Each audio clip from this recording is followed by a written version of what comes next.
Jealousy. Okay, so there's a bad report. So do you think that because he wrote some bad report, a bad report?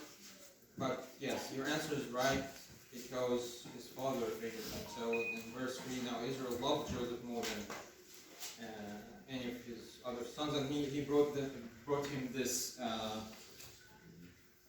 this robe. And Brooke, your translation is a robe of many colors, or a different? Okay. Yeah. So it's like and we're seeing this pattern happening, like kind of favoritism and jealousy, envy among brothers. And this is something that maybe we don't see this open favoritism or very obvious favoritism in our life, but sometimes we relate to this. We can relate to that, and the results are always not very good. Okay. So they hated him because of this obvious favoritism. But then we're gonna move on and read and see how this develops. So verses 5 to 8. Yeah. Then Joseph had a dream. When he told it to his brothers, they hated him even more. He said to them, "Listen to this dream I had. There we were, binding the rolls of grain in the field. Suddenly my shaft stood up, and your shafts gathered around it and bowed down to my staff. Are you really going to regain over us?" His brothers asked him.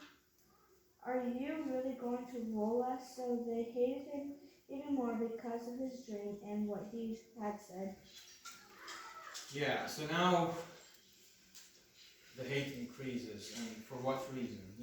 He told them his dream, yes?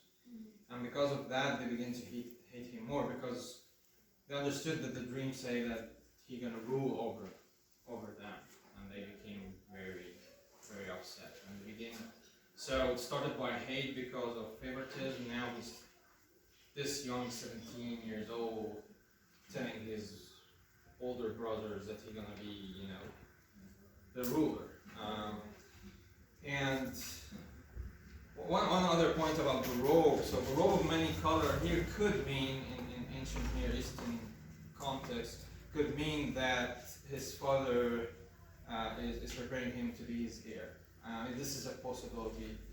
It would be a possibility that explain why they begin to hate him more, but it's not certain.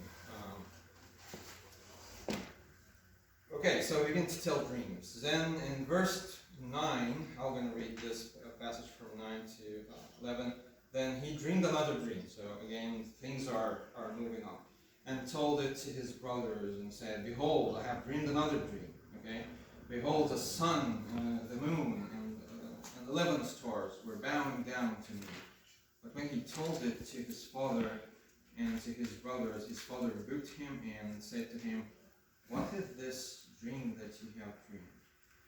Shall I and your mother and your brother indeed come to bow ourselves to the ground before you?" And his brothers were jealous of him, but his father kept the saying in mind. So again, he's telling them more dreams, and this time, okay, the interpretation of the dream is that even his father and mother and everyone would bow to him, and he's gonna be a great person. So the brothers became very jealous. So they began to hate him more. And so I'll ask another question. Now they hated Joseph, okay, and there are some reasons for that, okay. And you might think, okay, why Joseph was not more wise, like why he was telling them the dreams, why Jacob was favoring his son so much. But I want you to to know this. Whatever the reasons are, there is no justified reason that we develop this kind of hate. Okay, I know this is hard. So you could find good reasons. I mean, if the robe is for Joseph to be the heir, this would give them more reasons to hate. But still, okay, whatever the reasons, there is no excuse to hate other people. Okay, remember our sinful nature will cause us to find excuses. Okay, and to hate and to envy. And to meditate on these thoughts and nurture the feeling of hate. Remember another thing I mentioned, that the book of Genesis was part of the Pentateuch, and Moses wrote this to the people of Israel. Okay, so he's writing about their ancestors. So they are in the wilderness. Probably they cannot. Many of them cannot even read, so they listen to the Pentateuch, they listen to this, and they learn about their ancestors, and they learn that there was this envy and this hate.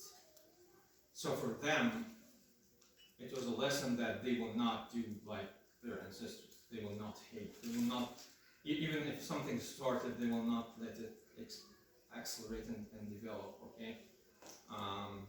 They avoid the mistakes of the past. So if you want to apply this to us, some things that other people do might give you some excuse or reason for hate, for hard feelings.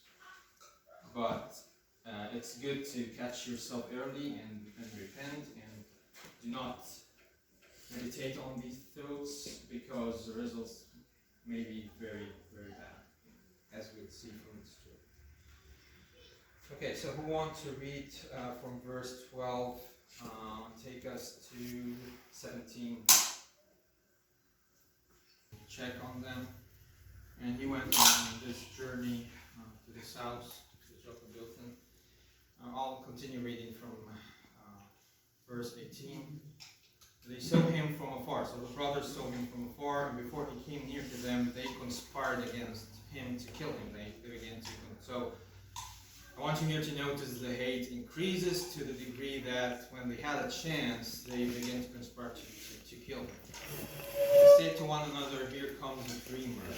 Come now, let us kill him and throw him into one of the pits. Then we shall say that a fierce animal had devoured him. We will see what will become of his dreams." But when Reuben heard it, he rescued him out of their hands, saying, "Let us not take his life." And Reuben said to them, "Shed no blood, throw him into the pit here in the wilderness, but do not lay a hand on him, that he might rescue him out of their hand and restore him to his father." So when Joseph came to his brother, they stripped him of his robe, the robe of many colors, this certain robe that he wore, and they took him and threw him into a pit. Now the pit was empty, there was no water in the pit. Then they sat down to eat, and looking up, they saw a caravan of Ishmaelites coming from Gilead, with their camels bearing gum, ball, earth, on their way to carry down to Egypt. Then Judah said to his brothers, "What profit is it if we kill our brother and conceal his blood? Come, let us sell him to the Ishmaelites. Let not our hand be upon him, for he is our brother, our own flesh." And his brothers listened to him. The Midianite trader passed by, and they drew Joseph up and lifted him out of the pit and sold him to the Ishmaelites for 20 shekels of silver. They took Joseph to Egypt. So again, notice this pattern. They conspired against their own brother, throw him in the pit. You kind of see Reuben was more merciful. He was trying to turn him back to his father, and them not to kill him, because they were actually planning to shed his blood, but Reuben interfered. then we see Judah have an alternative plan and say, well, why we shed his blood, just sell him to these Ishmaelites. So they betrayed him and they threw him in a pit and sold him to this